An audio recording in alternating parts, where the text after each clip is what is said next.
Hello viewers, আসসালামু আলাইকুম। আজকে একটি গরমের মুখরোচক রেসিপি নিয়ে হাজির হয়েছি। রেসিপিটি হলো কাঁকরোলের ভর্তা। কাঁকরোলের ভর্তা করার জন্য 10-12 পিস কাঁকরোল নিয়েছি। এগুলোকে আমি পরিমাণ মতো পানি দিয়ে সিদ্ধ করে নেব। দেখুন বলক চলে এসেছে। এবার আমি আগুনটা নিভিয়ে এগুলোকে আলাদা করে নেব। এখানে আমি কাঁচামরিচ এবং পেঁয়াজ নিয়েছি।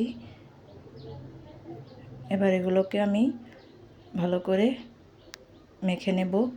এখানে প্রথমে আমি পেঁয়াজের সাথে লবণ এবং কাঁচামরিচ একসাথে মেখে নেব।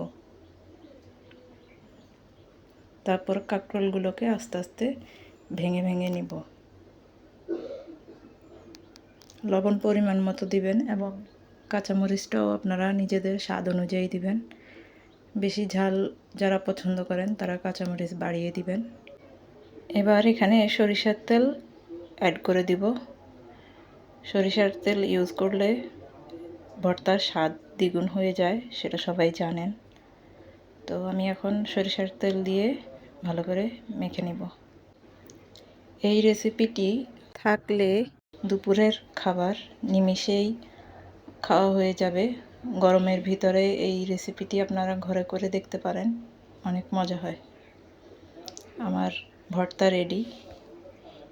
ইনশাআল্লাহ আপনাদের ভালো লাগবে আশা করছি।